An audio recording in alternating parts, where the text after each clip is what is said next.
Good morning, everybody, Good morning.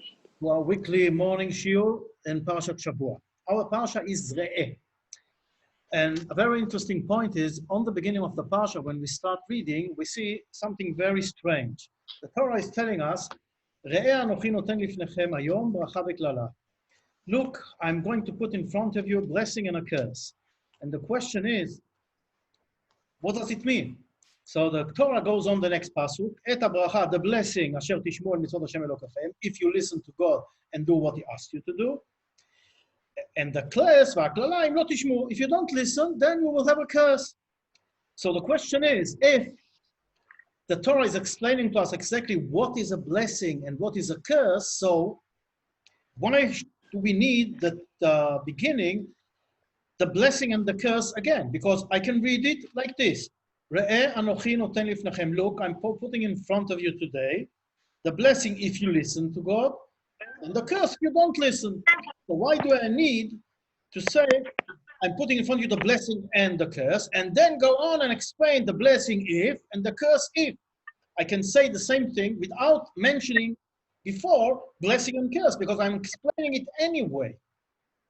Then what's the meaning of re'eh? Watch, look. Normally it will be listen, like we say Shema Yisrael Hashem Elokeinu Hashem Echad.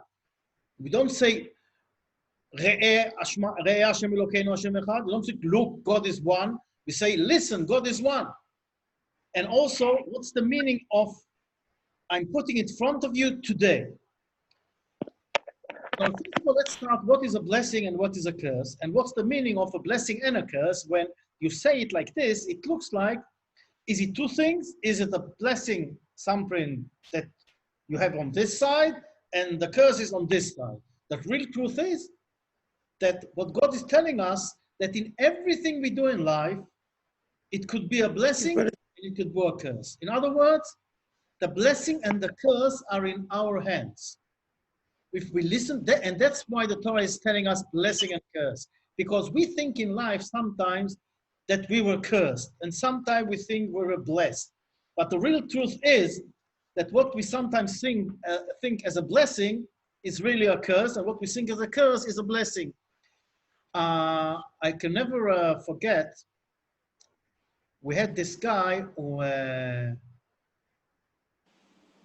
no, I'll start with a blessing. I met a guy, my son was in hospital for a few years ago. I think I told you about it. And there was another guy that nearby, a real tzaddik, and we were talking. And while we were talking, he was telling us what he's doing. And he was, let's say, an organizer in a big bus company that are taking people from all over the places, all over Israel. And they have certain routes, kavim. And they had a problem. Because of a certain situation, there was a lot of work and they didn't have enough of drivers.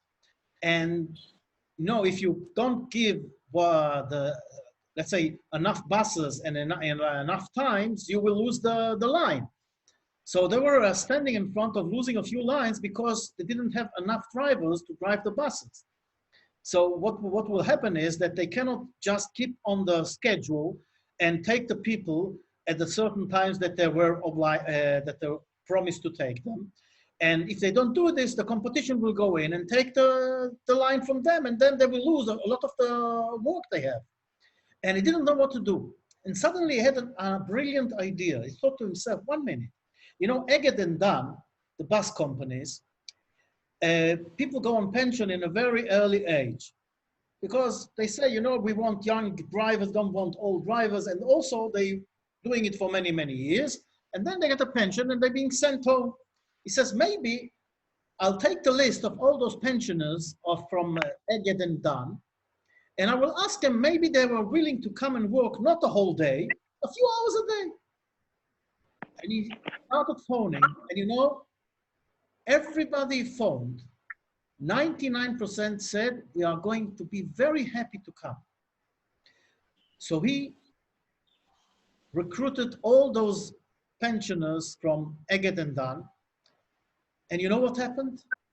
First of all, he had a lot of drivers, and they were on schedule, and they were so looking for the work, and they came on time, 15 minutes before time, and they cleaned the buses, and they talked nicely to the passengers, and really they got only good reviews all the time on those drivers. What was happening here was very interesting. You know, those drivers were sitting at home and thinking to themselves, that's it. You say in Hebrew, "Akushi asa et shelo, akushi yachol halechet."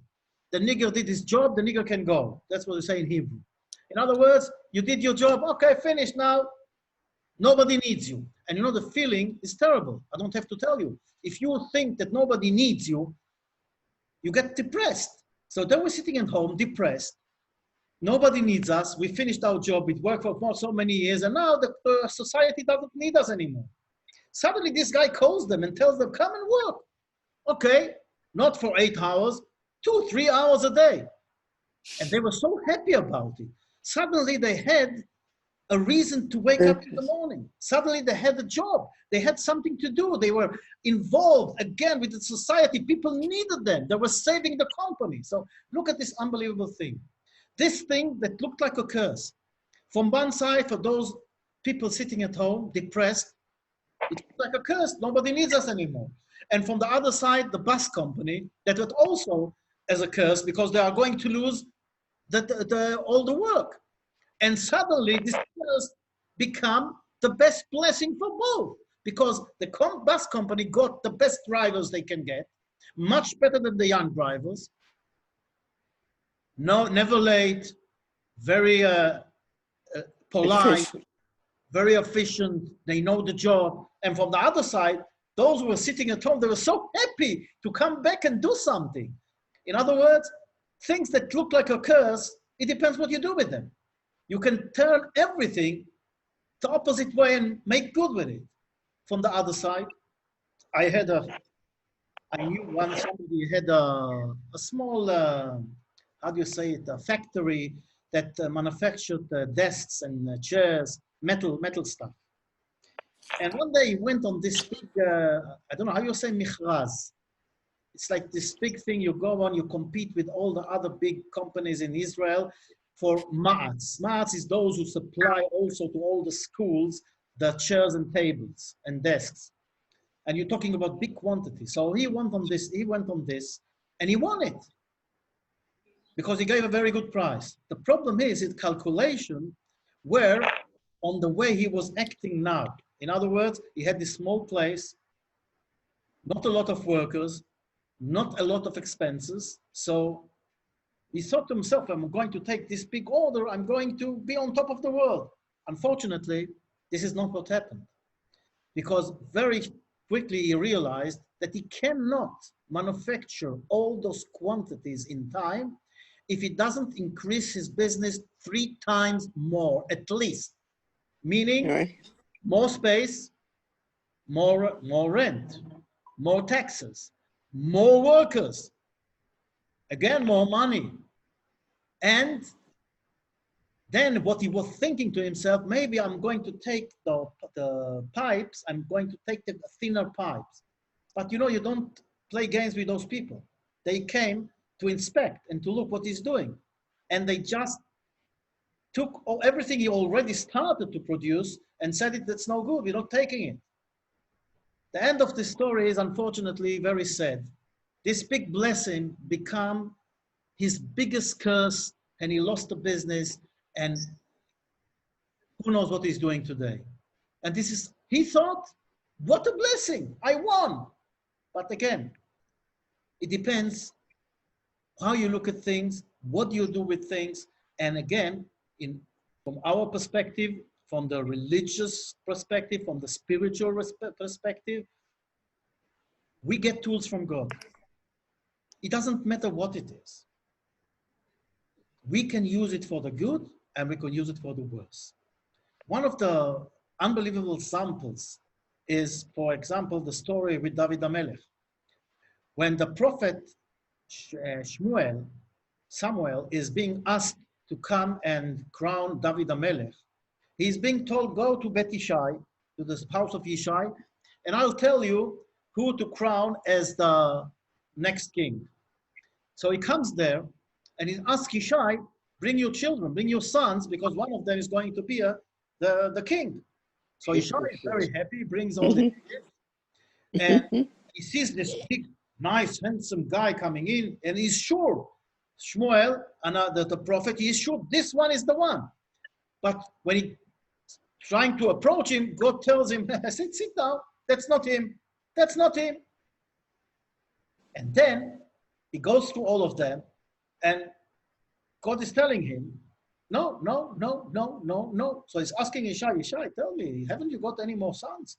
He says, no, just cannot be. If God sent me here to crown one of your sons, you must have another son. Suddenly, it got to him. Years before, because he was a descendant of Ruth HaMoaviyah, she is a Moabite.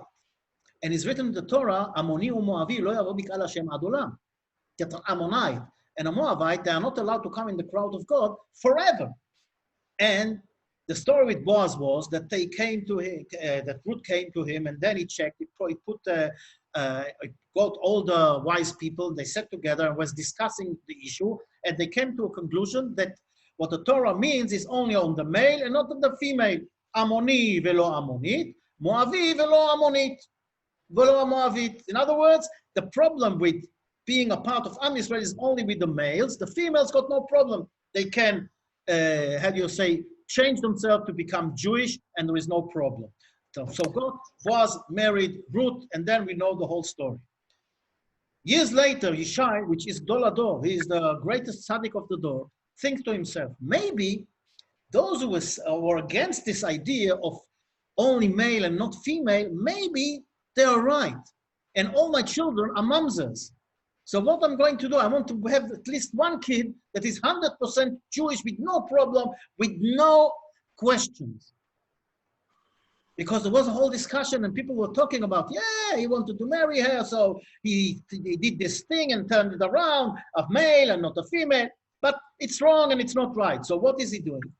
He decides to send his wife away and take her slave girl and sleep with her and bring a child. Now, what happened is, halachically, a slave, either a man or a female, if they become a slave of a Jewish family, they have to become Jewish. That's by law. They have to become Jewish. They're not obligated as a normal Jew, but they are Jewish. If they are getting free, they are 100% Jews. In other words, if a slave, a Canaanite slave, a Goy slave, was a slave for a Jewish family and he become converted to become Jewish, the minute he's released and free, he is 100% Jewish like everybody else. So what he was telling to himself, I'm going to take this slave girl, I'm going to marry her. In other words, I'm going to release her, to free her, and the child that I'm going to have from her is going to be 100% Jewish. Thinking about this, he's doing it. The problem is, the slave girl was a young girl, and she's running to her mistress, which is Nitzevet Bat Adiel, that's the name of the mother of David HaMelech, and she's telling her, look, you know, your husband is crazy. I'm a young girl. I don't want this. And what is he doing? He says, don't worry, no problem. Listen, I'm going to tell you what to do. At night, when you go in with him, you go in this door. I'm going to wait underneath the bed. You're going out from the other door. Not going to be. And this is what, and this is what was happening. Okay. Unbelievable. So what's happening 3 months later, the slave girl is not pregnant, but people come and tell him, you know, you put your wife in that village over there, and you know, she's got, she's pregnant. So what is he thinking to himself? She's somebody else. What am I going to do? So of course they're not going to do any harm to the baby, but when the baby was born, he decided he's going to be far away from everybody. Nobody's going to see him. He's a mamzer. Let him be a shepherd, far away from home. And that was happening. And by the way, if we look at the Psalms of David, we see in a lot of them is mentioning, Nochri hayiti libnei emi, I was a foreigner to the children of my mother, because they don't realize that he is their brother also from the father. They think he's a mamzer from who knows what. Now, Shmuel HaNavi is standing there, and he's telling this Yishai, you've got another son. And suddenly he realized, oy vavoy, I'm so stupid. The slave girl didn't get pregnant, but my wife got pregnant. So in other words, this David HaMelech, which I thought is a mamzer, is my own son. So they call him. When he comes in, something interesting happening. Shmuel, the prophet, doesn't even get up. He's not getting up because when he sees him, he sees something with red hair, a gingy, and this means that he is a villain, like Esau. But God is telling him, get up. My king is standing in front of you. Mashiach, my Mashiach is standing in front of you, and you're sitting, go and crown him. Unbelievable. And then the Gemara says that God told him, man can see to the eyes, but God sees to the heart. Shmuel Hanavi was also called Shmuel Haroeh, Shmuel that sees. He had this power to see, look at people and understand who they are. But here God like stinged him and told him, you think you see everything? No, you are a human being. You cannot see what's inside. Yes, he's got the luck. He's got the stars standing the same way as for Esau, but there is a big difference. Esau was killing because he enjoyed it, and he was a sinner. He was a Russian. But David HaMelech is only killing if he has to kill as a mitzvah. In other words, everybody can take what he got from God, and it doesn't matter how it looks. Even if it looks like a curse, it is really a blessing because God is not giving nobody something that he cannot deal with. Another sample to understand blessing and curse and that it is in our power is Moshe Rabbeinu and Bilam HaRasha. They say, Lokam be'Israel ke Moshe od. In Israel, there was nobody like Moshe, a prophet, but where? With the Goyim yesterday, and who was it? Bilam. How can you compare Bilam to Moshe Rabbeinu? But that's exactly the point. Moshe Rabbeinu took what he got from God and have elevated himself to the highest level you can get as a human being. Pe el pe adaber. God was talking to him mouth to mouth through him. And Bilam HaRasha, he took all those precious things he got from God, the knowing of God, talking with God, and took it to the most, let's say, horrible place he could take it.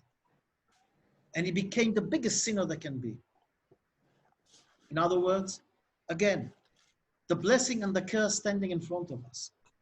It's in our hands to choose and do the right thing. And what is the Torah telling us? Et habracha, it's going to be a blessing if you listen to God. And it's going to be a curse if you don't listen. And that is in everything in life. A lot of times we stand in front of things and we have to understand, even if it doesn't look so good, God is all good. You know, talking about educating kids, it's the same old story. The easiest way is you spoil the kid, you give him whatever he wants. But is this love? Is this real love?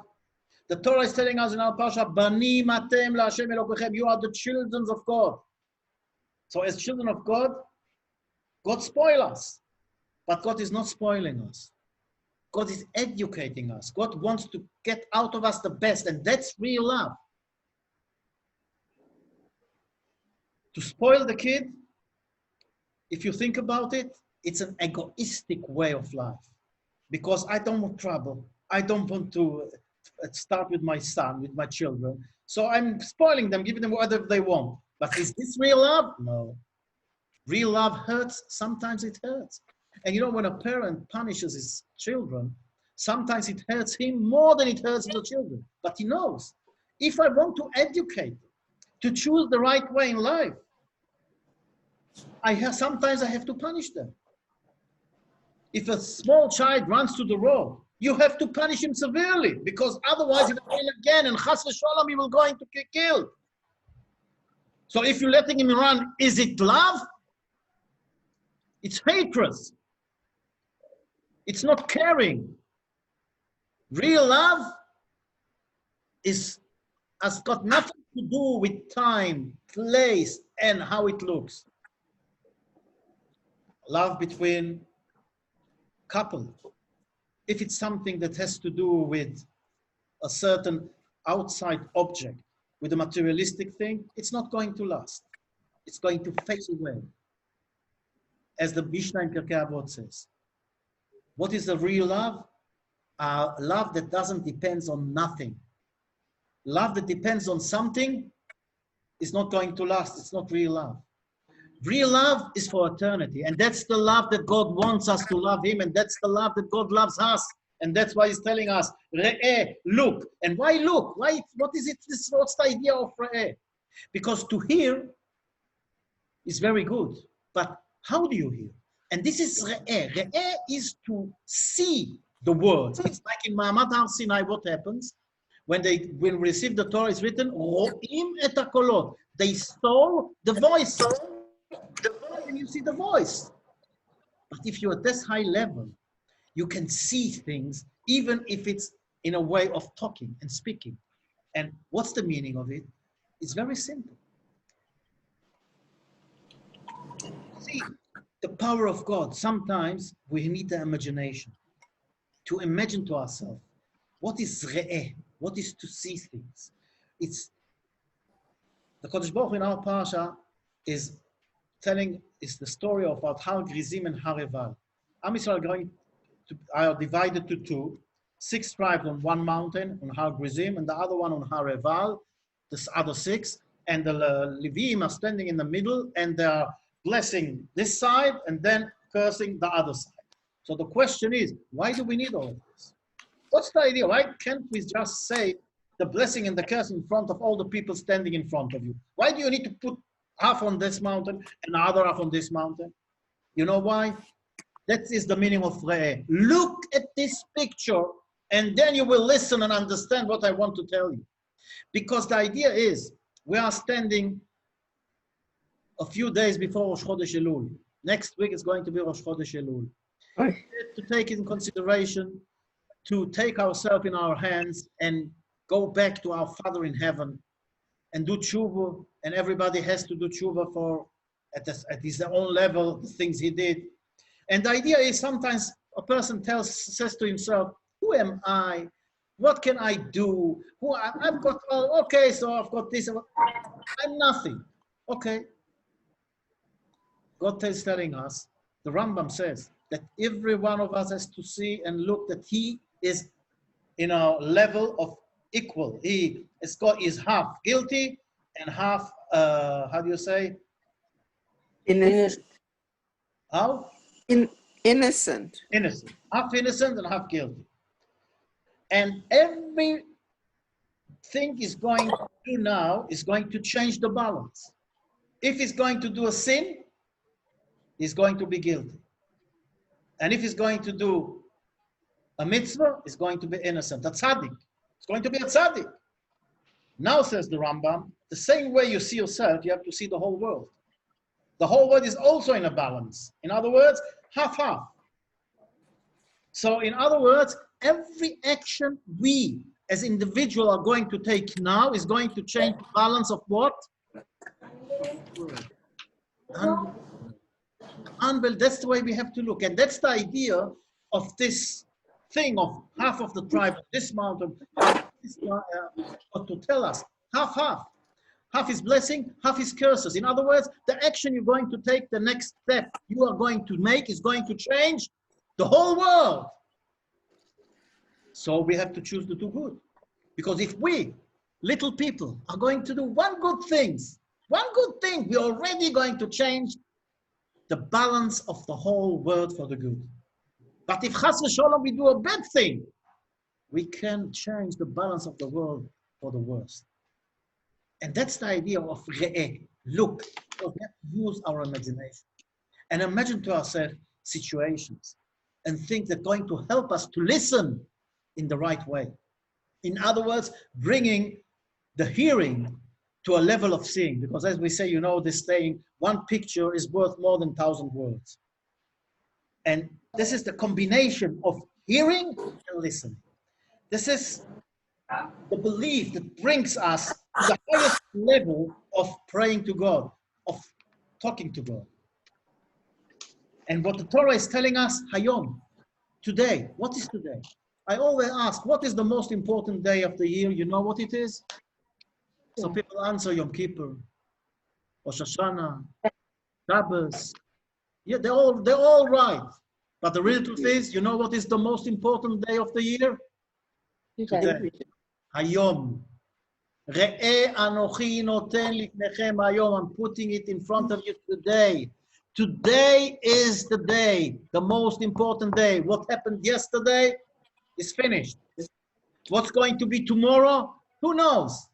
The only thing we really got in our life is now, today. In other words, what is God is telling us? Look, I'm in front of you today, the blessing and the curse. And you choose. You can do it in the good way, and it's going to be a blessing. You can do it in the wrong way, and it's going to be a curse. And look at it very carefully. Imagine to yourself the balance of the world, that you are the one who's going to change everything. This is a big responsibility from one side and a big privilege from the other side.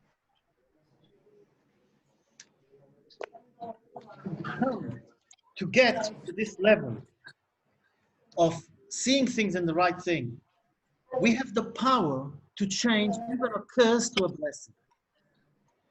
We can do the unbelievable thing, not only changing ourselves, changing the whole world. Wait for tomorrow. Do it today, Ayom. To do the right thing.